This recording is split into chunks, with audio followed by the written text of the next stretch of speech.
شب و روز تیری عبادت کرے ہم، نہ ہو سجدہ ایک پل قضا میرے مولا، نہ ہو سجدہ ایک پل قضا میرے مولا۔ گناہوں سے ہم کو بچا میرے مولا، کرے نیکی ہر دم صدا میرے مولا۔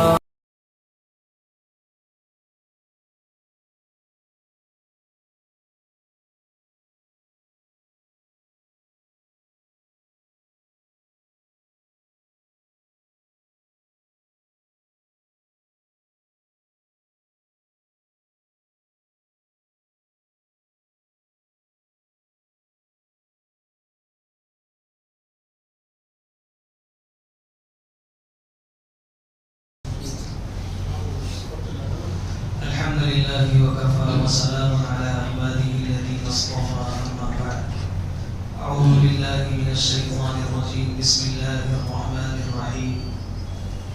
يا بني إسرائيل اذكروا نعمتي التي أنعمت عليكم وأني فضلتكم على العالمين واتقوا يوما لا تجزي نفس عن نفس شيئا ولا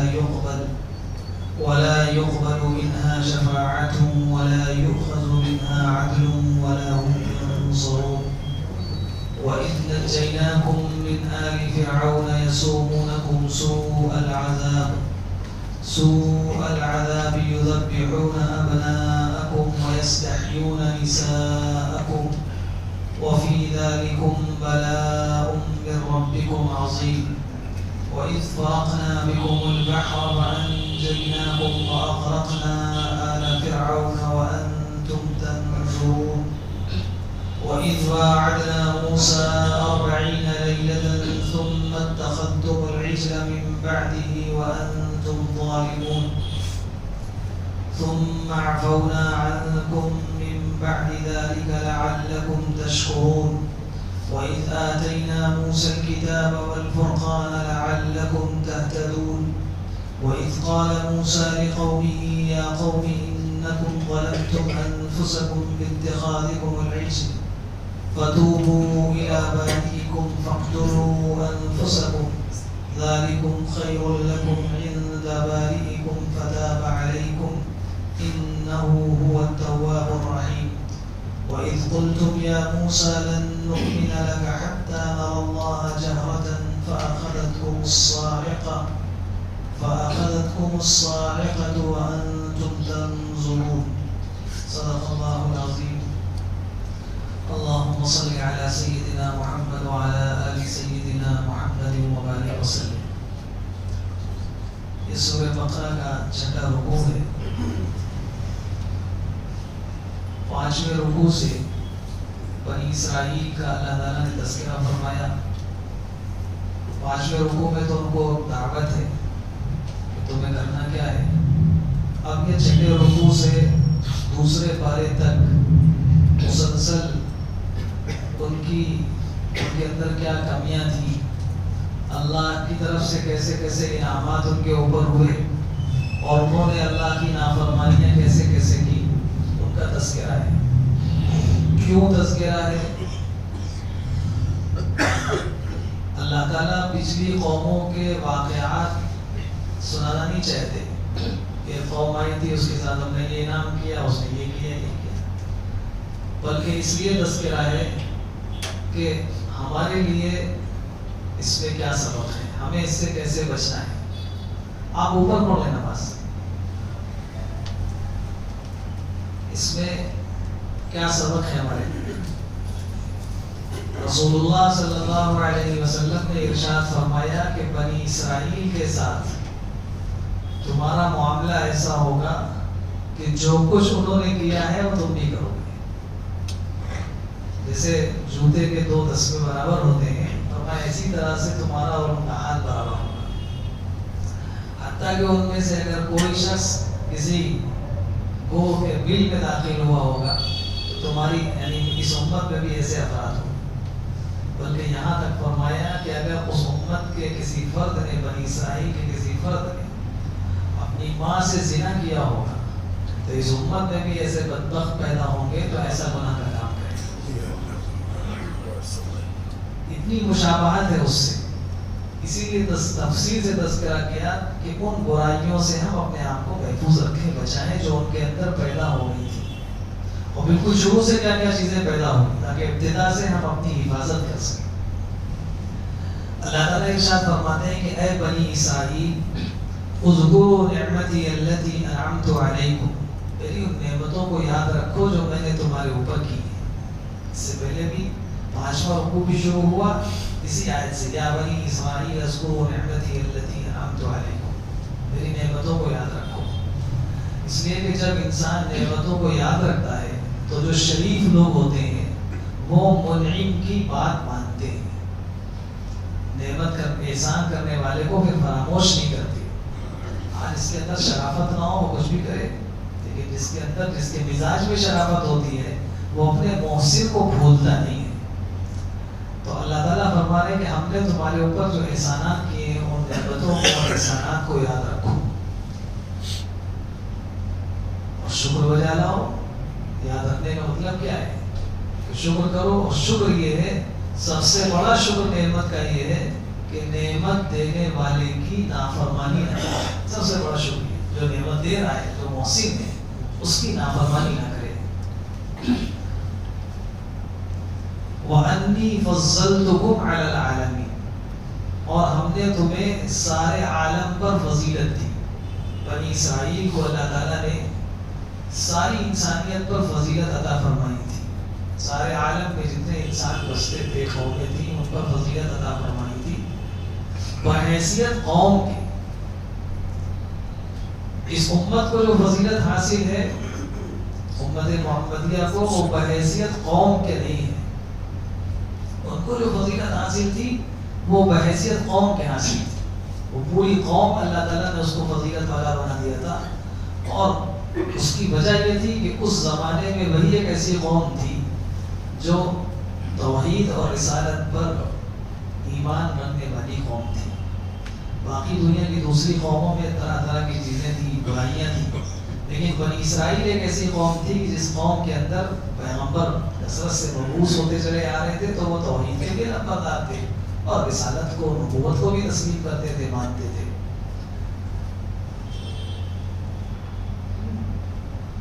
رسول اللہ صلی اللہ علیہ وسلم کی تشریف آوری کے بعد اس امت کی جو فضیلت بیان فرمائی گئی، کنتم خیر امت، تم بہترین امت ہو.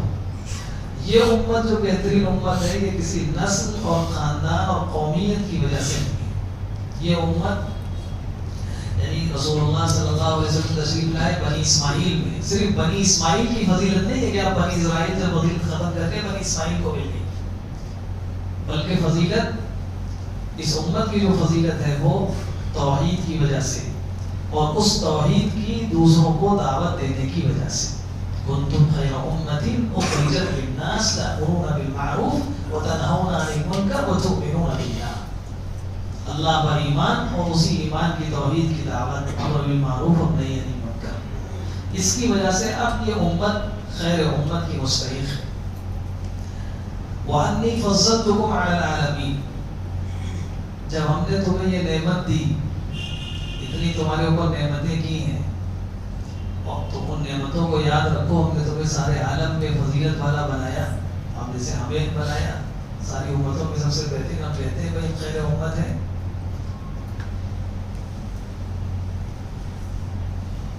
انسان کی درست راستے پر چلنے کے لیے، سیدھے راستے پر چلنے کے لیے سب سے جو بنیادی چیز ہے کہ انسان صحیح صراط مستقیم پر چلتا رہے، اللہ کے حکموں پر چلتا رہے، برائیوں سے اپنے آپ کو بچاتا رہے. اس کے لیے سب سے بنیادی جو عقیدہ ہے جو انسان کو درست راستے پر رکھتا ہے وہ ہے عقیدہ آخرت. جواب دہی کا احساس، ہم جو کر رہے ہیں ہمیں کہیں جا کر اس کا حساب و کتاب دینا ہے.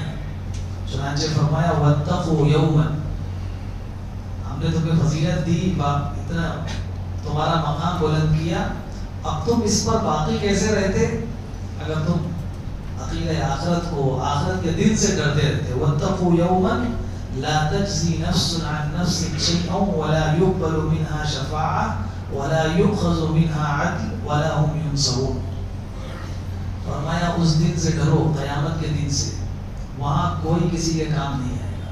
لا تجزی نفس عن نفس شیئا، شیئا یعنی ذرا سا بھی کوئی کسی کے کام نہیں آئے گا. اصل میں ان کے یہاں عقیدہ یہ تھا بنی اسرائیلوں کا کہ ہمیں بہت زیادہ کچھ کرنے کی ضرورت نہیں ہے دوسرے لوگوں کو چھڑانے کی.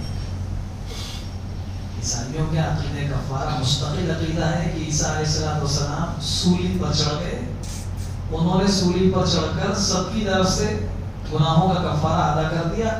اب ہم کچھ بھی کریں ہمیں آخرت میں ہماری پکڑ نہیں ہوگی. وہ سب کا کفارہ ہو گیا عیسیٰ علیہ السلام.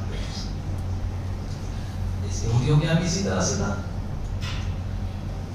بعض لوگوں کو وہ سمجھتے تھے کہ ہمارا یہاں سفارش کر دیں گے، ہماری قیامت کے میدان میں ہمارا کام بن جائے گا. بعض لوگوں کے بارے میں سمجھتے تھے کہ ان کا معاملہ اللہ سے اتنا گہرا ہے کہ یہ سارے کام وہاں سے کروا لیں گے، اب ہمیں کچھ کرنے کی ضرورت نہیں.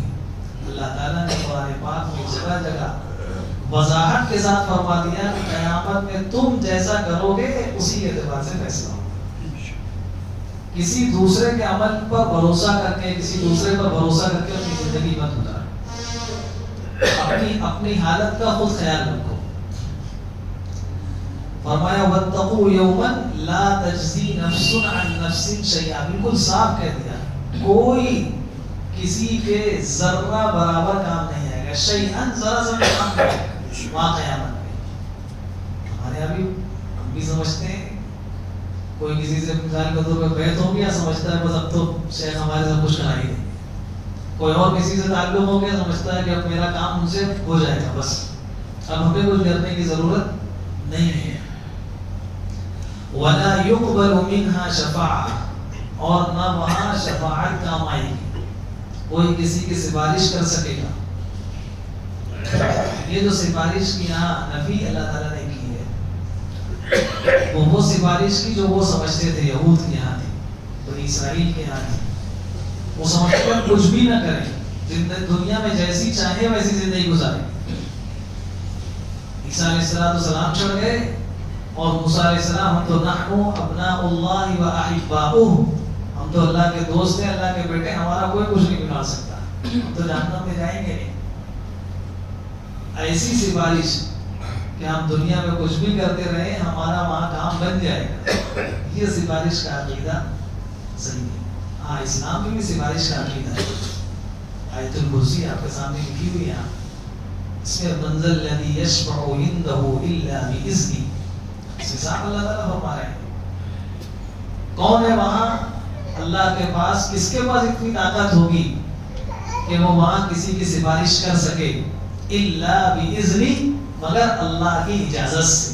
یعنی اللہ تعالیٰ کچھ لوگوں کو وہاں اجازت دیں گے کہ تم سفارش کرو، سفارش کرنے والوں کو بھی اجازت دیں گے، اور جن کے لیے سفارش کرے گا اس کی بھی اجازت دیں گے کہ تم فلاں فلاں لوگوں کے لیے سفارش کرو. اسی لیے بالکل صاف ستھرا عقیدہ سفارش کا اہل سنت والجماعت کے نزدیک یہ ہے کہ اللہ تعالیٰ اپنے بعض مخصوص بندوں کو قیامت میں اعزاز عطا فرمائیں گے.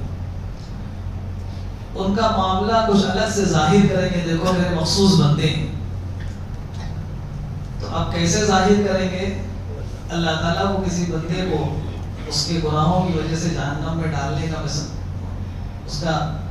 اس کو جہنم میں جانا ہے اس کے گناہوں کی وجہ سے، لیکن اللہ چاہتے ہیں کہ اپنے اس بندے کو جہنم سے نکال کر جنت میں بھیج دیں. تو خود سے نہیں کریں گے، اپنے بعض مخصوص بندوں کو یہ حق دیں گے کہ تم فلاں بندے کی سفارش کر دو، تمہاری سفارش سے ہم اس کو جنت میں بھیج دیں گے. تو اصل فیصلہ تو اللہ کریں گے اس کو جنت میں بھیجنے کا، لیکن قیامت میں اپنے بعض مخصوص بندوں کی حقیقت کو ظاہر کرنے کے لیے اللہ تعالیٰ ان کو سفارش کا حق دیں گے. وہ سفارش کریں گے، شفاعت کریں گے، اس کی بنیاد پہ بھی اللہ تعالیٰ اس کو جہنم سے نکال کر جنت کا فیصلہ اس کے لیے فرما دیں گے، جہنم میں ڈالیں گے. جیسے حافظوں کے بارے میں آتا ہے، ایک حافظ قرآن اپنے خاندان کے 10 افراد کو جہنم جن کے بارے میں فیصلہ ہو چکا ہوگا، یعنی جو جہنم کے مستحق ہوں گے اپنے عمل کی وجہ سے، اللہ حافظ قرآن کی برکت سے ان کو جنت بھیج دیں گے. یہ جو سفارش ہوگی وہ اللہ کے دراصل اللہ تعالیٰ چاہیں گے، فلاں فلاں کو ہمیں جنت میں بھیجنا ہے. یہ جو سفارش کروائی جائے گی، سفارش کروانے والوں کے مقام اور مرتبے کو بڑھانے کے لیے اللہ تعالیٰ اس میں سب سے بڑا مقام جو دیں گے قیامت کے میدان میں، وہ آخری اور پیارے محبوب حضرت محمد رسول اللہ صلی اللہ علیہ وسلم کو، جس کو خود قرآن نے فرمایا عسیٰ ربک ان یبعثک مقاما محمودا، ایک مقام محمود اللہ تعالیٰ ایک خاص مقام ان کے لیے بنائیں گے، اس میں فائز کریں گے. وہاں سے رسول اللہ صلی اللہ علیہ وسلم اپنی امتیوں کے لیے سفارش فرمائیں گے. اور ہم سب دعا کرتے ہیں اذان کے بعد کی جو دعا ہے، اس میں دعا میں یہ کہ اللہ ان کو وہ مقام عطا فرمائیے جس کا آپ ان سے وعدہ فرمائے.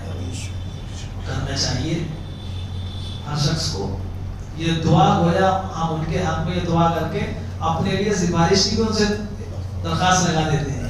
دعا کر رہے ہیں آپ ہماری بھی سفارش کر دیتے ہیں، تو ان کی سفارش کی امید رکھنا، دعا کرنا، یہ اہل سنت والجماعت کا عقیدہ ہے. یہ سفارش رسول اللہ صلی اللہ علیہ وسلم فرمائیں گے، اللہ کے بہت سے نیک بندے وہاں فرمائیں گے، لیکن عقیدہ وہی ہے. یہ سفارش کیسی ہوگی؟ اصل فیصلہ اللہ تعالیٰ فرمائیں گے کہ فلاں کو جنت میں داخل کرنا ہے. یہ جو سفارش کا حق دیں گے وہ سفارش کرنے والے بندے کی عظمت کو بیان کرنے کے لیے، دیکھو اس کا مقام ہمارے یہاں کتنا بلند ہے. تو سب سے بلند مقام اللہ کے دربار میں کس کا ہے؟ جن کا سب سے بلند مقام ان کو سب سے زیادہ سفارش ملے گا، ان کو سب سے بلند مقام ملے گا سفارش کا.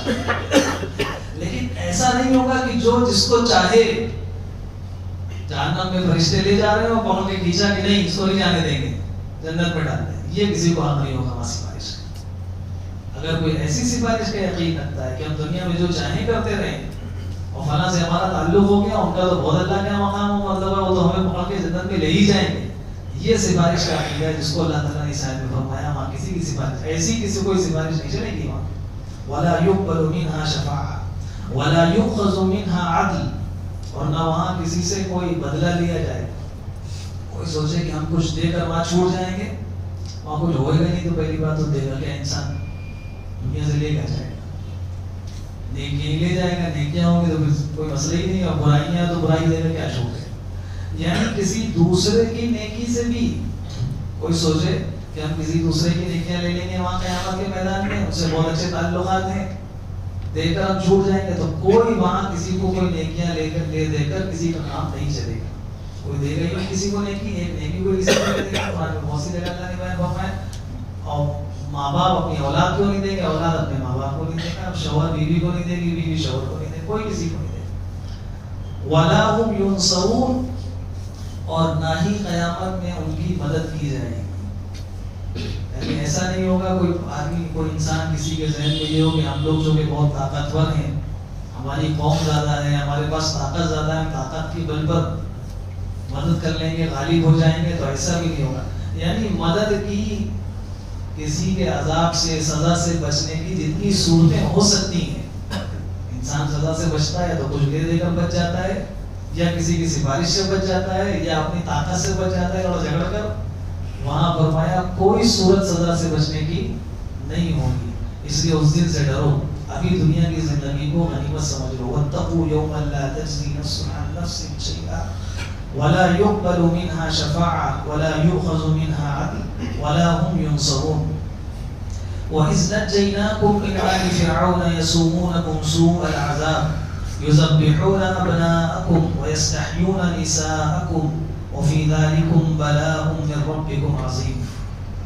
پھر فرمایا وہ وقت بھی یاد کرو جب ہم نے تمہیں فرعون کے عذاب سے بچا لیا تھا، آل فرعون سے بچا لیا تھا. وہ کیا کرتے تھے فرعونی؟ یسومونکم سوء العذاب، تمہیں بہت پریشان کرتے تھے، سخت عذاب میں تمہیں رکھتے تھے. یذبحون ابناءکم، تمہارے بچوں کو ذبح کر دیتے تھے. وَيَسْتَحْيُونَ نِسَاءَكُمْ، اور عورتوں کو زندہ رکھتے تھے.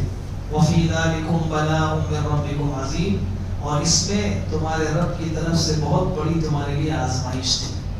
یہ واقعہ مشہور ہے اور سورہ فجر کی تفسیر میں بھی تفصیل سے گزر چکا ہے کہ کسی نے بتایا کہ فرعون سے کہ تمہارے جو بنی اسرائیل ہیں بچہ پیدا ہوگا جو تمہاری حکومت لے لے گا.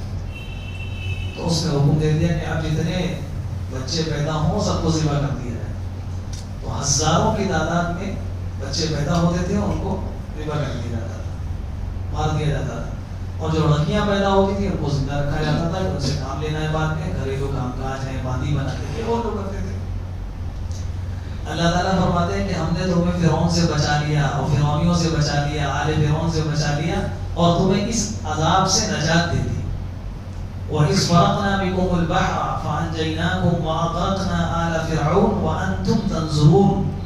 اور ہم نے تمہیں کیسے بچایا کہ ہم نے تمہارے سامنے تمہارے لیے دریا کو تو پھاڑ دیا. جب بنی اسرائیل موسیٰ علیہ السلام بنی اسرائیل کو لے کے نکلے, بہت تفصیل سے واقعات سورہ اعراف میں بھی ہیں اور بہت سی صورتوں میں. یہاں صرف اللہ تعالیٰ نے اشارہ کیا ہے کہ ہم نے تمہارے اوپر کیا کیا انعامات کیے, بدلے میں تم نے کیا کیا کیا. اللہ کی طرف سے انعامات بڑھتے گئے, ناشکری اور نافرمانی بڑھتی گئی. تو ہم نے وہ بنی موسیٰ علیہ السلام لے کے نکلے بنی اسرائیل کو, سامنے سمندر آ گیا, پیچھے فرعون کی فوج. اللہ تعالیٰ نے سمندر کو پھاڑ دیا, دیواریں پانی کی دیواریں بن گئی اور بیچ میں راستے بن گئے. اور پوری بنی اسرائیل کی قوم موسیٰ علیہ السلام کے ساتھ پار ہو گئی. تو وَإِذْ فَرَقْنَا بِكُمُ الْبَحْرَ فَأَنْجَيْنَاكُمْ, ہم نے سمندر کو پھاڑ دیا اور تمہارے لیے راستے بنا دیے, تو پار ہو گئے اس سے. وَأَغْرَقْنَا آلَ فِرْعَوْنَ, جب پیچھے سے فرعون آیا, اس نے دیکھا راستہ بنا ہوا ہے, تو وہ بھی پیچھے سے آ گیا. اور وہ جب پانی کے اندر آیا تو اللہ تعالیٰ نے پانی کو ملا دیا, سارے ڈوب کے مر گئے. تو اللہ تعالیٰ نے فرمایا کہ ہم نے فرعون کو غرق کر دیا, آل فرعون کو غرق کر دیا. وَأَنْتُمْ تَنْظُرُونَ, تمہاری نگاہوں کے سامنے. ایک تو دشمن کو ختم کر دیا جائے, دشمن کو ہرا دیا جائے, لیکن انسان کو پتہ نہ ہو, صرف اطلاع دے دی جائے کہ بھائی تمہارا دشمن ہار گیا, اس سے اتنی خوشی نہیں ہوتی. لیکن اگر اپنی آنکھوں کے سامنے اس کو ہارتا ہوا دیکھ لے انسان, اپنی آنکھوں کے سامنے برباد ہوتا ہوا دیکھ لے, اس سے زیادہ خوشی ہوتی ہے. اللہ تعالیٰ کہے وَأَنْتُمْ تَنْظُرُونَ, تو اپنی آنکھوں سے دیکھ رہے تھے کہ وہ ڈوب رہا ہے, اچل رہا ہے, اندر جا رہا ہے, اوپر آ رہا ہے, ڈوبتے آنکھوں کے سامنے ڈوبتے ڈوبتے مر گیا. تم نے اپنی آنکھوں کے سامنے دیکھا. وَأَنْتُمْ تَنْظُرُونَ. وَإِذْ وَعَدْنَا مُوسَىٰ 40 لَيْلَةً ثُمَّ اتَّخَذْتُمُ الْعِجْلَ مِن بَعْدِهِ وَأَنْتُمْ ظَالِمُونَ ثُمَّ عَفَوْنَا عَنْكُم مِّن بَعْدِ ذَلِكَ لَعَلَّكُمْ تَشْكُرُونَ. اب ان آیات میں ایک اور ان کی برائی کا تذکرہ ہے. یہ نعمتیں, یہ احسانات اللہ تعالیٰ نے فرمائے, اور ان احسانات کے بعد جب یہ بنی اسرائیل فرعون کے ظلم سے بچ گئے اور بچ کر باہر آ گئے, اب جس ملک میں پہنچے وہاں دیکھا کہ لوگ بتوں کی پوجا کر رہے ہیں. تو موسیٰ علیہ السلام سے کہا کہ ہمارے لیے بھی کوئی ایسے ہی بنا دیجیے کوئی بت, ہم بھی پوجا کریں جیسے لوگ پوج رہے ہیں. تو موسیٰ علیہ السلام بہت ناراض ہوئے کہ ایک اللہ کو چھوڑ کر تم بتوں کی بات کرتے ہو. تو کہا اچھا کوئی کتاب, کوئی ہدایت, کچھ تو ہمیں پتہ چلے, ہم کیسے زندگی گزاریں. تو پھر موسیٰ علیہ السلام تشریف لے گئے پہاڑ کے اوپر. پہلے 30 دن روزہ رکھا, اللہ تعالیٰ نے کہا 30 دن روزہ رکھو, اس کے بعد ہم گفتگو کریں گے. پھر 10 دن اور بڑھا دیے, 40 دن تک حضرت موسیٰ علیہ السلام پہاڑ میں رہے. وہاں اللہ نے ان کو کتاب دی, تورات دی. واپس آئے, قوم سے آ کر کہا, اب یہ جو 30 دن کا وعدہ کر کے گئے تھے قوم سے کہ ہم 30 دن کے بعد اللہ سے کتاب لے کر تمہارے لیے آئیں گے ہدایت کی. 30 دن کے بعد 10 دن اللہ تعالیٰ نے اور بڑھا دیے کہ 10 دن اور رکھو. تو اب یہ 10 دن ان سے کاٹے نہیں کٹے, 30 دن تو ہو گئے. اب روزانہ, تو ایک آدمی تھا اس کا نام سامری تھا, اس کا بھی تذکرہ قرآن نے کیا ہے. اس نے کہا کہ وہ تو پتہ نہیں آئیں گے نہ آئیں, 31 دن ہو گئے, 32 ہو گئے, پتہ نہیں آئیں گے نہ آئیں, ہم تمہارا خدا خود بنا دیتے ہیں. اور تمہارے پاس اتنا سونا چاندی سب لے کر آؤ. سونا چاندی سب منگایا, اس کو گلا کر اس کا ایک بچڑا بنایا, اور بچڑا بنا کر اس کے اندر ایک مٹی ڈال دی خاص, اور پتہ نہیں کیسا وہ جادو کرتا کیا, وہ بچڑا بولنے لگا, اس سے آواز نکلنے لگی. کہا بس یہی تمہارا خدا ہے. دیکھو, قوم نے نئی چیز دیکھی ہے, جو بھی چیز سونے چاندی کی کوئی چیز ہو, اس سے آواز نکلنے لگے, تو لوگوں نے اسی کو معبود سمجھ لیا اور اس کی عبادت کرنے لگے. موسیٰ علیہ السلام 40 دن کے بعد جب واپس آئے, آ کر دیکھا تو بہت ناراض ہوئے. بہرحال اللہ تعالیٰ کی طرف سے ان کے لیے یہ حکم نازل ہوا کہ توبہ اور استغفار کرو, اور جن لوگوں نے بچڑے کی پوجا اور عبادت کی ہے ان کو قتل کیا جائے. اسلام اسلام میں بھی بعض جرم کی سزا قتل ہے، اس زمانے میں تجویز کی گئی قتل کیا جائے، بہرحال قتل کر دیا گیا انہوں نے پوجا کی تھی۔ اب موسیٰ علیہ السلام نے ان کو دیا کہ دیکھو اللہ تعالیٰ نے کتاب دی ہے، تو کہنا ایسے تو ہم نہیں مانیں گے، یہ اللہ تعالیٰ نے دی ہے کہ نہیں دی ہے، ہمارے کچھ لوگ تصدیق بھی تو کریں اس کی۔ تو پھر قوم سے 70 لوگوں کو لے کر موسیٰ علیہ السلام پھر پہاڑ پر تشریف لے، اور وہاں جا کر اللہ تعالیٰ سے کہا کہ اللہ تعالیٰ آپ ان کو سنا دیجئے۔ تو ایک آواز آئی کہ یہ کتاب ہم نے نازل کی ہے موسیٰ علیہ السلام پر، اور اس کی پیروی کرو تم لوگ۔ تو انہوں نے کہا نہیں، ہم اس وقت تک نہیں مانیں گے جب تک اپنی آنکھوں سے نہ دیکھ لیں کھلا اللہ تعالیٰ کو۔ اب یہ آواز پتہ نہیں کہاں سے آئی ہو، کس نے بول دیا؟ تو پھر اللہ کی طرف سے عذاب آیا، اور عذاب آیا، ایک آسمان سے بجلی آئی، اور سارے کے سارے 70 جتنے تھے سب مر گئے۔ موسیٰ علیہ السلام پریشان ہوئے کیونکہ قوم تو ایسی حالت ہے، 70 لے کر آئے تھے تصدیق کے لیے، یہی مر گئے۔ اللہ سے دعا کی کہ اللہ کو زندہ کر دیجیے، اللہ تعالیٰ نے زندہ کر دیا، پھر وہ واپس آئے۔ اس کی جو تفصیل ہے یہ آیات میں ہے، وَإِذْ وَعَدْنَا مُوسَىٰ 40 لَيْلَةً، اور ہم نے موسیٰ علیہ السلام سے وعدہ کیا 40 رات کا، ثُمَّ اتَّخَذْتُمُ الْعِجْلَ مِن بَعْدِهِ وَأَنْتُمْ ظَالِمُونَ، اور پھر تم نے بچڑے کو اس کے بعد اپنا معبود بنا لیا، تم بہت زیادہ ظلم کرنے والے تھے۔ ثُمَّ عَفَوْنَا عَنْكُم مِّن بَعْدِ ذَلِكَ لَعَلَّكُمْ تَشْكُرُونَ، ہم نے اس کے بعد بھی تمہیں معاف کر دیا، یعنی اس شرک کے بعد بھی ہم نے تمہیں معاف کر دیا تاکہ تم شکر ادا کرو۔ وَإِذْ آتَيْنَا مُوسَى الْكِتَابَ وَالْفُرْقَانَ لَعَلَّكُمْ تَهْتَدُونَ، اور ہم نے موسیٰ علیہ السلام کو کتاب دی تورات، اور ان کو بہت سے معجزات عطا کیے، لَعَلَّكُمْ تَهْتَدُونَ، تاکہ تم سیدھے راستے پر چلو۔ وَإِذْ قَالَ مُوسَى لِقَوْمِهِ يَا قَوْمِ إِنَّكُمْ ظَلَمْتُمْ أَنفُسَكُمْ بِاتِّخَاذِكُمُ الْعِجْلَ فَتُوبُوا إِلَىٰ بَارِئِكُمْ فَاقْتُلُوا أَنفُسَكُمْ، اور موسیٰ علیہ السلام نے اپنی قوم سے کہا کہ اے میری قوم، تم نے اپنے اوپر بہت بڑا ظلم کیا بچڑے کو معبود بنا کر، فَتُوبُوا إِلَىٰ بَارِئِكُمْ فَاقْتُلُوا أَنفُسَكُمْ، لہذا توبہ کرو اللہ تعالیٰ سے، اور جن لوگوں نے ایسا گناہ کیا ہے ان کو قتل کرو۔ ذَلِكُمْ خَيْرٌ لَكُمْ عِندَ بَارِئِكُمْ، یہ تمہارے لیے بہتر ہے۔ فَتَابَ عَلَيْكُمْ إِنَّهُ هُوَ التَّوَّابُ الرَّحِيمُ، اللہ تعالیٰ نے پھر ان کی توبہ قبول کر لی، اور اللہ تعالیٰ بہت زیادہ توبہ قبول کرنے والے ہیں، بہت زیادہ رحم کرنے والے ہیں۔ خاص طور سے اللہ تعالیٰ نے یہ بات اسی کے ساتھ فرمائی، إِنَّهُ هُوَ التَّوَّابُ الرَّحِيمُ۔ بنی اسرائیل میں بھی خاص طور پر یہودیوں کے ہاں اللہ تعالیٰ کی صفت رحم کا تذکرہ بہت کم ہے، ان کے ہاں عذاب کا، سختی کا، اس کا تذکرہ بہت زیادہ ہے۔ اور قرآن پاک میں اللہ تعالیٰ نے اپنی جو صفات بیان فرمائی ہیں اس میں صفت رحم کا، معافی کا، اس کا تذکرہ بہت ہے۔ اللہ تعالیٰ بہت زیادہ معاف کرنے والے ہیں، بہت رحم کرنے والے ہیں، غفور الرحیم ہے، تواب الرحیم ہے۔ فرمایا انہ هو التواب الرحیم، وہ بہت زیادہ توبہ قبول کرنے والا، بہت زیادہ رحم کرنے والا ہے۔ وَإِذْ قُلْتُمْ يَا مُوسَىٰ، اور جب تم نے کہا کہ اے موسیٰ، لَن نُؤْمِنَ لَكَ حَتَّىٰ نَرَى اللَّهَ جَهْرَةً فَأَخَذَتْكُمُ الصَّاعِقَةُ وَأَنْتُمْ تَنظُرُونَ، ہم ہرگز نہیں مانیں گے، ایمان نہیں لائیں گے جب تک ہم آنکھوں سے اللہ کو کھلا نہ دیکھیں، اپنی آنکھوں سے نہ دیکھ لیں، اس وقت تک ہم نہیں مانیں گے۔ فَأَخَذَتْكُمُ الصَّاعِقَةُ وَأَنْتُمْ تَنظُرُونَ، آسمان سے بجلی آئی اور تم اس کو دیکھ رہے تھے، سمجھ گئے۔